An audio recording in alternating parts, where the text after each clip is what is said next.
hecho en cuanto a estudios de sociología, ciencias políticas, antropología, historia sobre los temas de género y migración.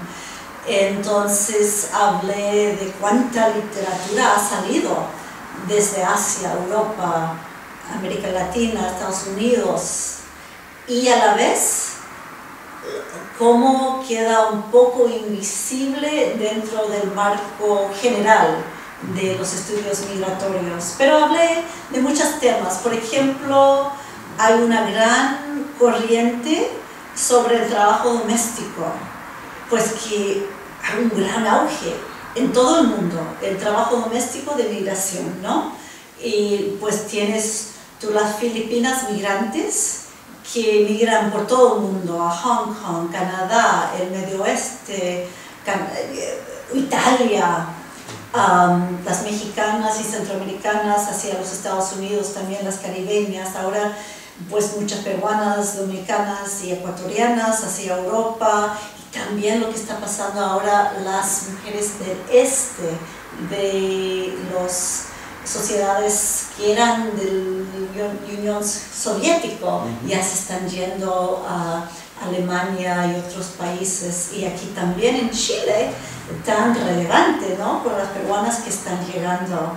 Y este tema para mí es muy personal también. Como te dije, mi mamá es de Curicó, ella se salió de aquí, ella era parte de ese flujo impresionante, ¿no?, de mujeres de orígenes rurales, campesinas, que fueron a las ciudades, primeramente ella a Talca, Santiago, y después ella trabajando con una familia donde el hombre era ingeniero americano, la llevaron a California. Muy poco común en esa época, pero en esa época sí era común que la mujer chilena se iba a la ciudad a trabajar como doméstica.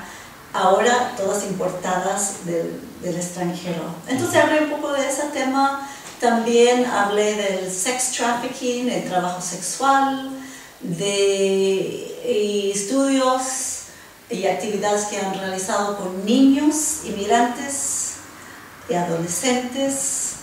¿Y qué más hablé? Pues era más una recopilación.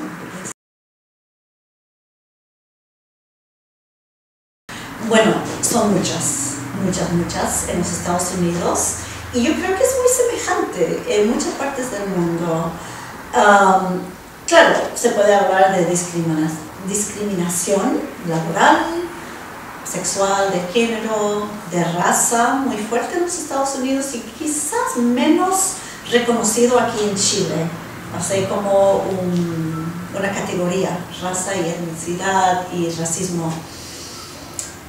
Pero también al fondo, ahora, en los Estados Unidos estamos, y yo creo en muchas partes del mundo estamos viviendo una fase, una época de mucha restricción, exclusión social que sea pues legal en los códigos. Entonces en los Estados Unidos ahora se supone que tenemos 11 millones de personas sin documentos, y sí tuvimos una programa, solamente una en nuestra historia de amnistía, legalización, que fue en el 1986, el Immigration Reform and Control Act, IRCA se llamaba, y ahí se legalizaron 3.1 millones de inmigrantes que sí podían comprobar que estuvieron 5 años o más sin delitos criminales, etc. Pero eso significa que desde entonces no hay nada.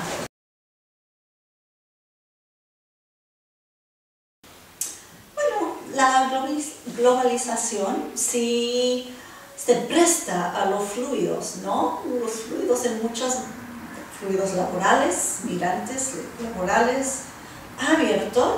No te voy a decir que estamos viviendo una época donde las clases están totalmente cerradas, que no hay movilidad o ascenso social.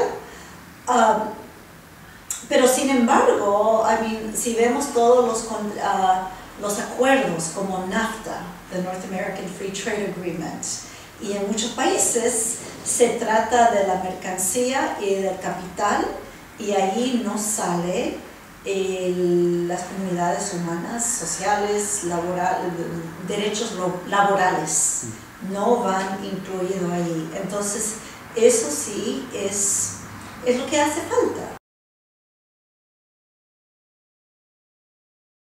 Mira, hablando, y ya llevo varios años ahí en conversación con unas sociólogas que están estudiando los enclaves étnicas peruanos que han surgido aquí, el trabajo doméstico, la maternidad transnacional, mucho parecido. Pues por un lado, sí, la historia que se da en Asia, en España o Italia, en Estados Unidos y en Chile, muy parecido. Pero también tenemos que ver que la crisis global que lo estamos viviendo en los Estados Unidos y en Europa, en Italia o en España, tan grave como sabe, pues parece que no ha llegado aquí al Cono Sur. ¿Cómo es posible? A ver, después si usted me lo explica, ¿cómo es posible eso? Pero yo digo que eso tiene que haber influido mucho en la política de la migración y no ha ayudado al caso de los derechos humanos de los inmigrantes en los Estados Unidos, porque son varios años que estábamos esperando una legislación reformativa de inmigración, Comprehensive Immigration Reform, ¿no? Hasta Bush, cuando estaba presidente, lo tenían prometido y parecía que con el presidente Fox, el ex Coca-Cola, ¿no?, que de estos dos presidentes conservadores iba a salir algo, pero no, luego fueron los ataques el 11 de septiembre. Y Obama prometió mucho en cuanto a eso, pero sin embargo hemos entrado no solamente a la crisis financiera y de desempleo en los Estados Unidos tan fuerte, no tanto como España, pero muy grave, pero también eso yo creo que nos llevó a ser una nación de deportación. Sucede que debajo de Obama, en los últimos 2 años, en el 2011 y el 2010, hubiera más deportaciones que desde la época de Eisenhower, con Operation Wetback, cuando echaron tantos mexicanos. Eso no se esperaba. Y claro, tenemos que ser crítica de Obama, pero también esta crisis mundial financiera, es parte. Imagino que tú eres más especialista en temas de género, que deben haber diferencias entre el proceso de migración entre hombres y mujeres. ¿Cuáles son estas principales diferencias? Bueno, hay que ver el contexto histórico y macroestructural. Entonces, pasando a otra época, la migración mexicana, que viene siendo predominante y es tan dominante en los Estados Unidos. O sea, claro, Estados Unidos hay migrantes de todos países, pero México viene siendo como una tercera parte de todos los inmigrantes, ¿no? Hay diversidad, pero México predomina, y en el oeste, en California, más. Entonces, esa migración empezó con el programa Bracero. Eso fue un reclutamiento del Estado, igual como los Guest Worker Programs en Europa, que sí trajo a los hombres, precisamente los hombres a trabajar como temporalmente en los campos agrícolas, sin derechos. Totalmente era para humillarse. Esto es un estudio de derechos humanos, ¿no? Que les echaban spray de DDT, que les prometían esto y el otro y no cumplían, etcétera, etcétera. Cuando terminó este proyecto en el 64, sí había algunas mujeres mexicanas, pero la verdad empezó el auge de la mujer mexicana y de otros países a partir de ese año, ¿no? Entonces, tendrías que ver, cada historia. Por ejemplo, las centroamericanas, partiendo también otra historia de derechos humanos, saliendo de las guerras civiles en El Salvador, Nicaragua, no tanto Honduras entonces, pero Guatemala más, en los años 80. Esta migración es donde la mujer sí fue más pionera. Muchas de ellas madres solteras, o se encabezaban la casa y luego con la guerra civil se tenían que ir rápidamente y al llegar a Los Ángeles o San Francisco o Houston o Washington DC, el primer trabajo más fácil, pues trabajar como puerta adentro, ¿no? Sí. Y como doméstica, y también en este momento en los Estados Unidos, vamos a poner en los años 80, un auge a la mujer profesional, y es un país muy subdesarrollado en cuanto que proporciona el cuidado del Estado para los niños. No es Francia, no es como Suecia, es muy al Wild Wild West, ¿no? Entonces ahí figuró mucho, y la historia de las dominicanas un poco parecido. Entonces diferente al caso mexicano, y vamos a ver casos distintos. O sea, el género se iba muy marcado con la demanda laboral.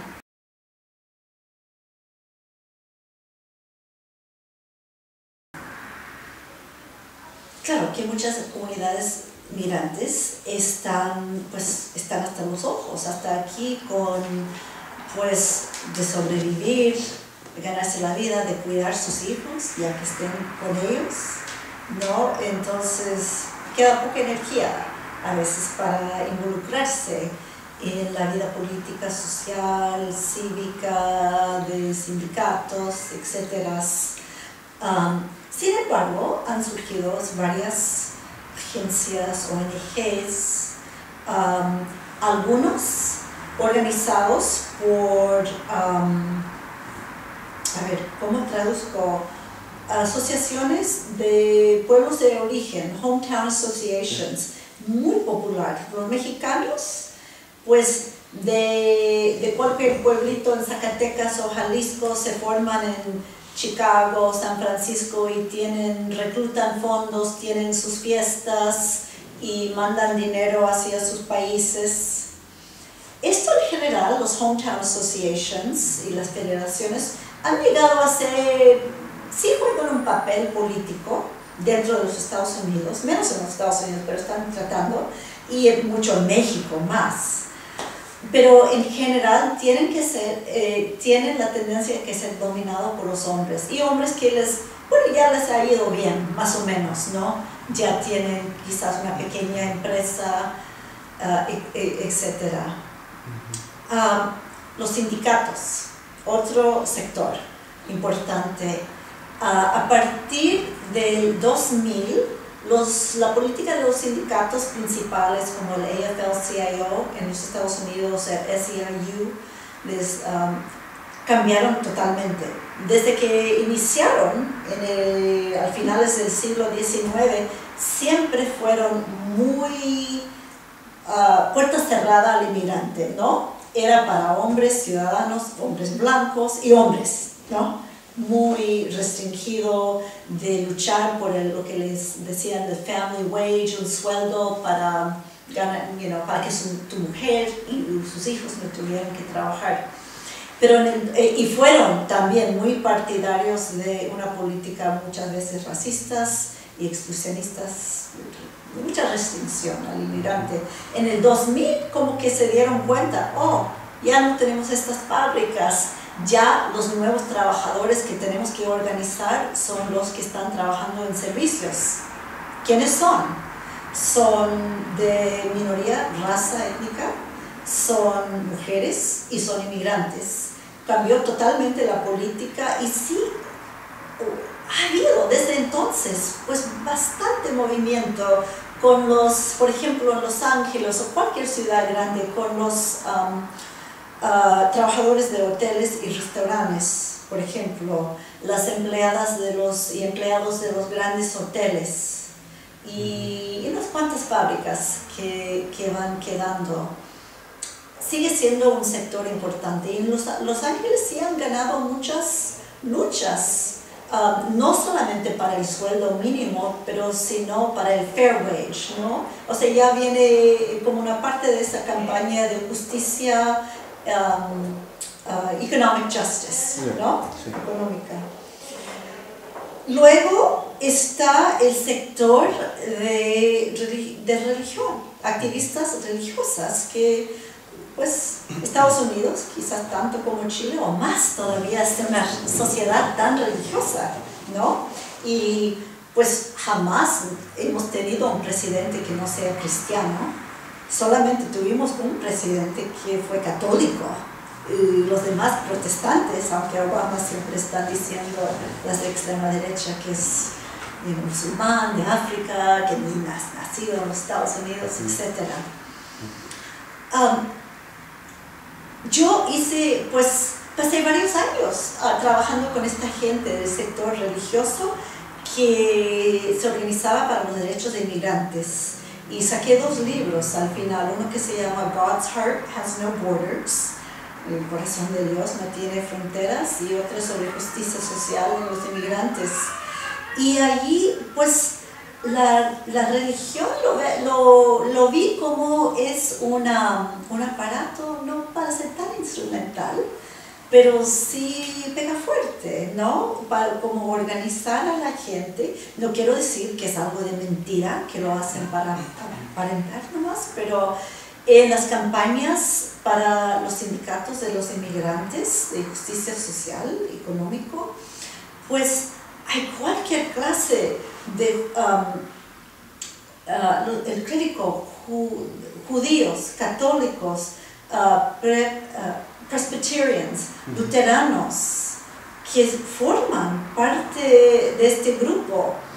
Y al principio de empezar este estudio yo pensaba, seguramente ellos nomás quieren reclutar para sus iglesias, sus templos, pero no lo es. O sea, para muchas veces esta gente es una manera de vivir su religión.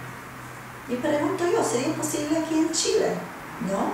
Vivir su religión, pues así abriendo paso al peruano o boliviano o lo que sea.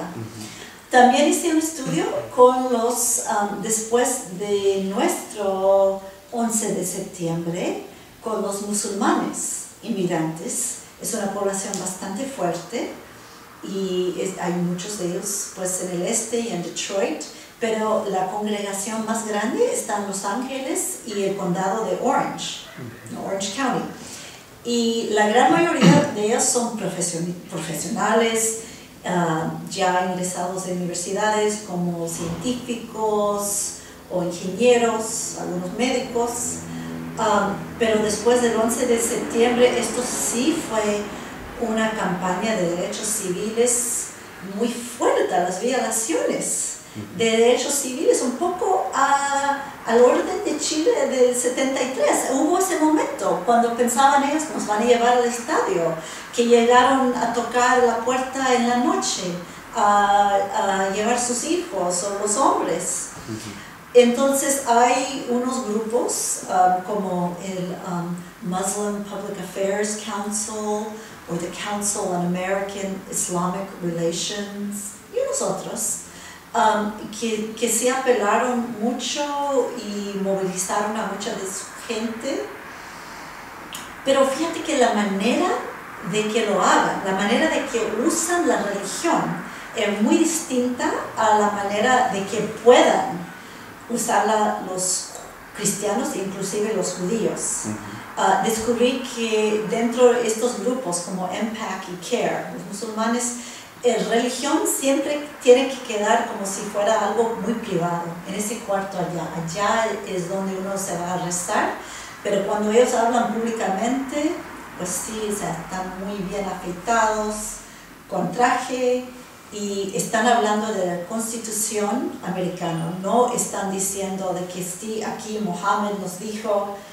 Y al cambio, el cristiano está diciendo, aquí tenemos los 10 mandamientos, aquí dice Moses, aquí dice Dios, en la Biblia.